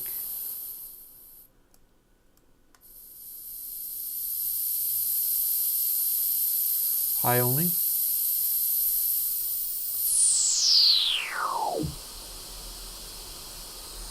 Interesting.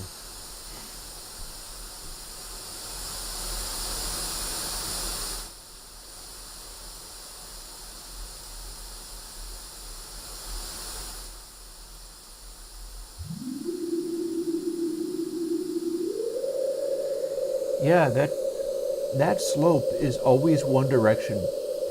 It can be a slow rise to a really quick cutoff, but if you're doing the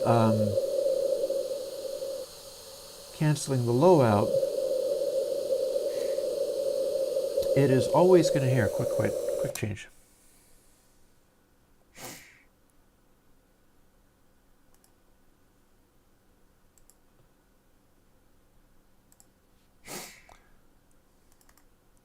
I can make it compensate for that gain.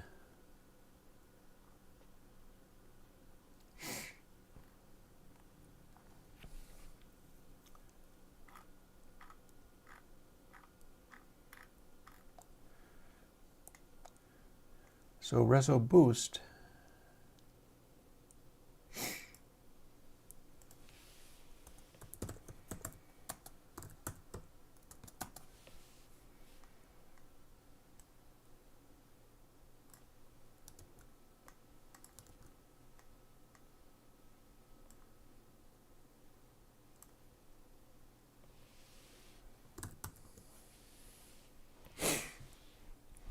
same thing again, but now I need to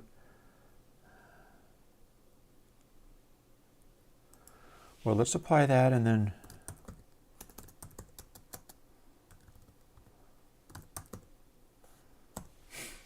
now we've inverted it.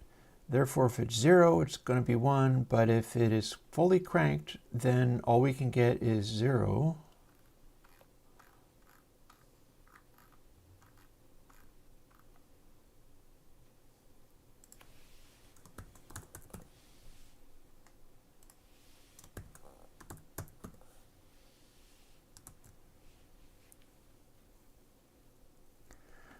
So now it's scaled. Oh, hello, we haven't defined it, have we?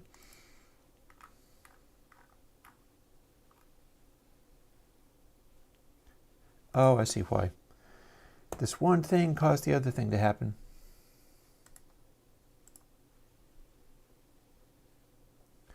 Oh, and while we're at it, yeah, I know. I haven't solved that problem yet.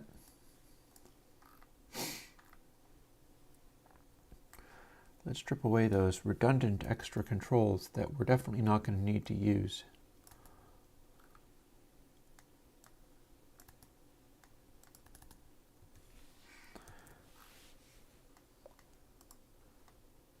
That is fairly quickly done.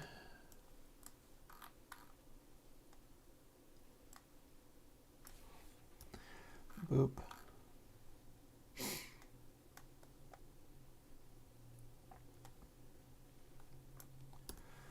Boop. Save. Build.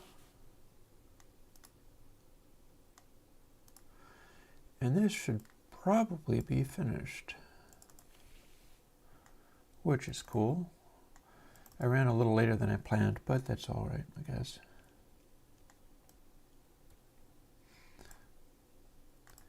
Copy that sucker over. Copy that sucker over, and this time let's run it at 192K and see what we get. See whether it falls over and dies.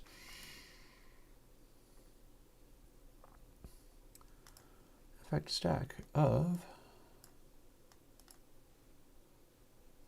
We already know what isolator does, so we don't need to worry about this.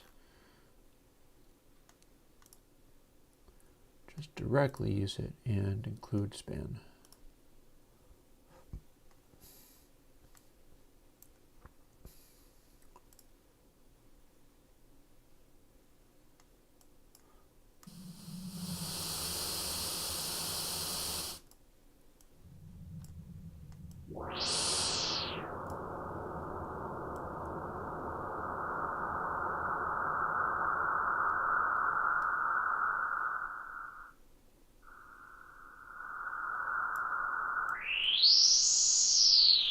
Interesting. So that peaks out a little bit there. We're getting a hotter output.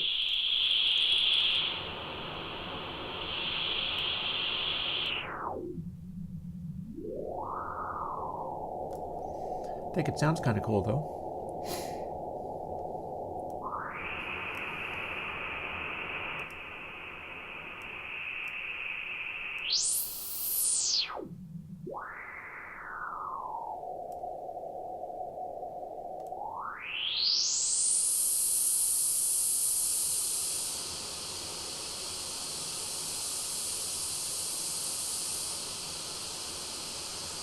Our peak levels get jacked up a little bit doing it.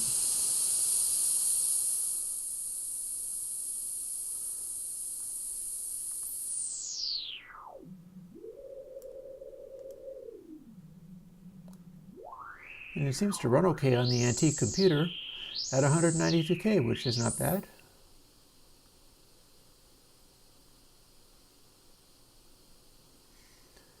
Nice little boost at just at 96K.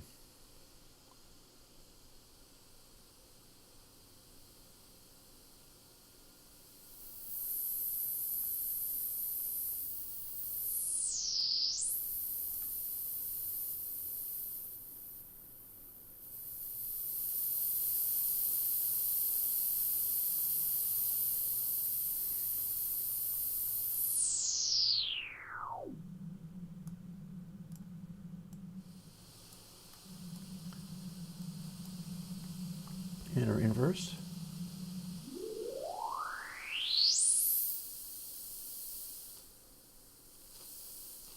That's just distortion, that's all.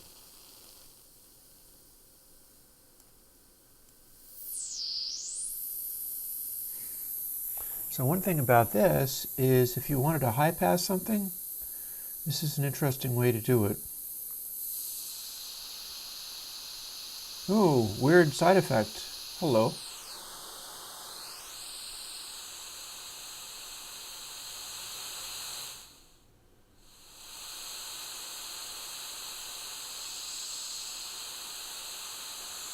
Not quite sure how that happened.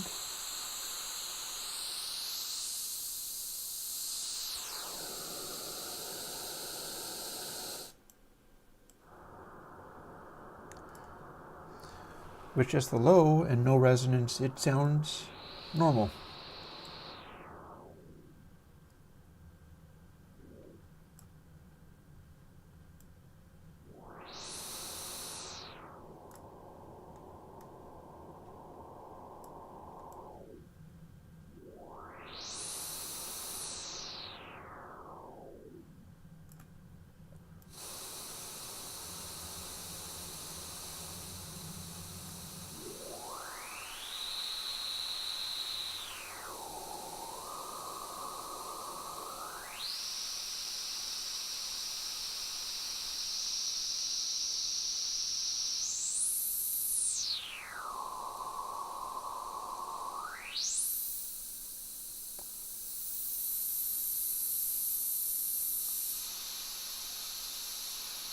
Interesting.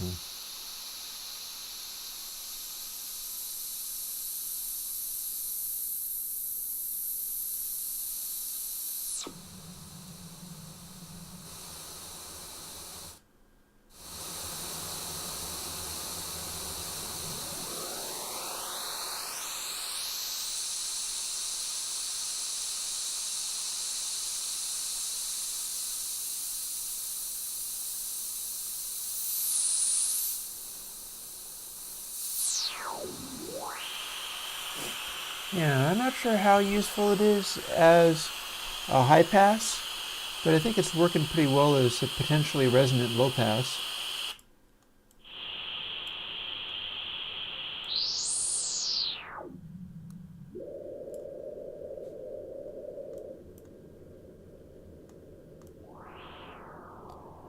I mean, it has that faintly resonant quality anyway, but turns out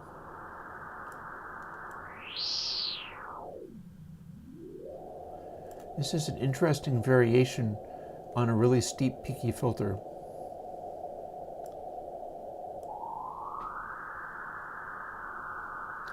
Because it's not just making the note, it's peaking at the note, but then it's filling in behind it without making the shape of the peak is different than anything I've ever seen.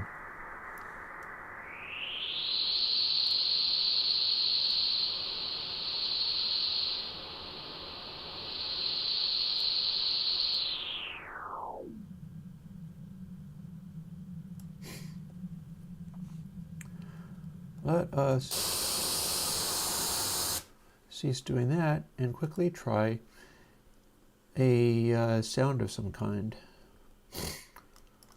Of course, we're going to try Alien Kittens, and then I'm going to go and rest a little bit. But this has been an effective day. This is a good day for finishing up the coding stuff. Not worried about span this time.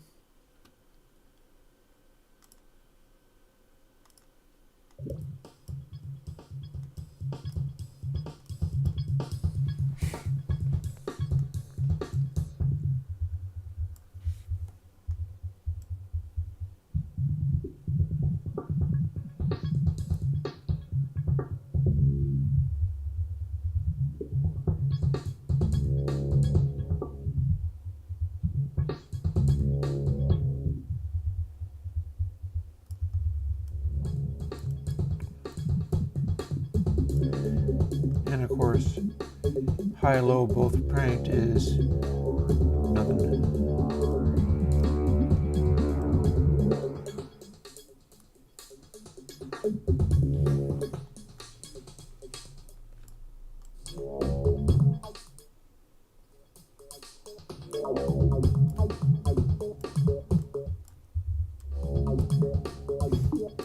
So you can change these while it's at one of the extremes.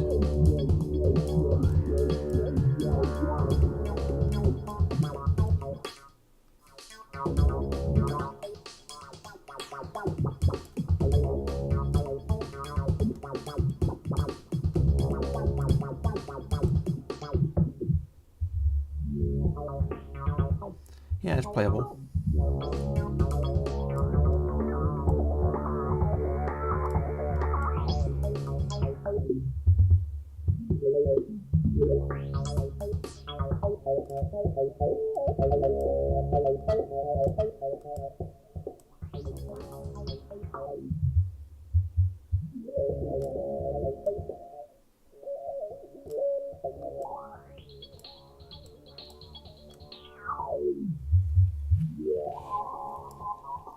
Yeah.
Yeah, this one you can modulate better because it has the smoothing.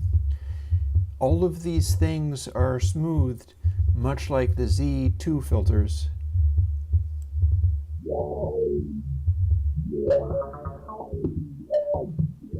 You got to be careful not to distort stuff sometimes.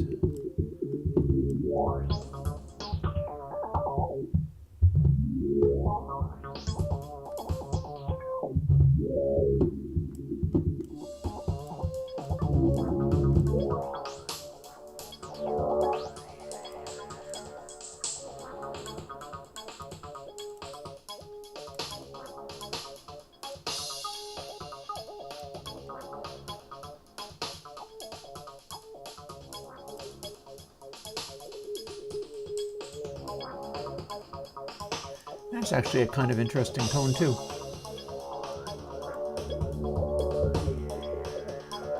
Yeah, you can do useful things with this.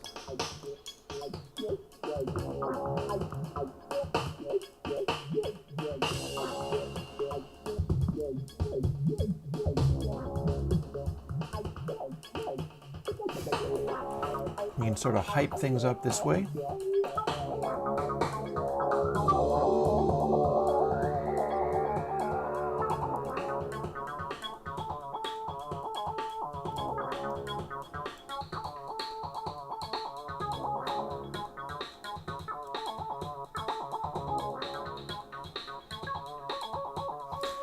So we're singling out the snare.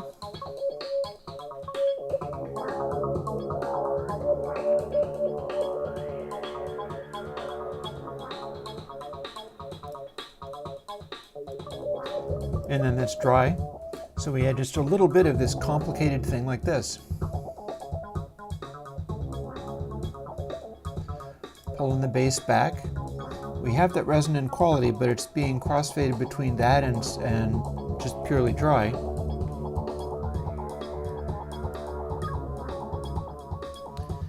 The interesting result.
There we go.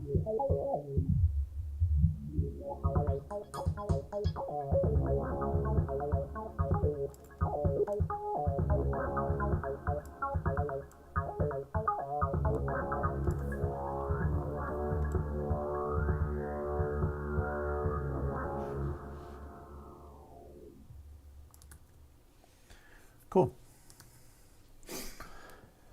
Alrighty, I'm going to call that a day. That's Isolator 2. I think that worked out just fine. We're all done. It'll probably take a little bit of learning to use, but if you don't get too freaky with it, it'll be fairly straightforward to approach. It's only with getting into the resonance thing that stuff gets weird. And I think that's fair, because the way that it applies its resonance, I don't think there's anything else that does anything quite like it, because people don't normally assemble their filters this way. Alrighty then.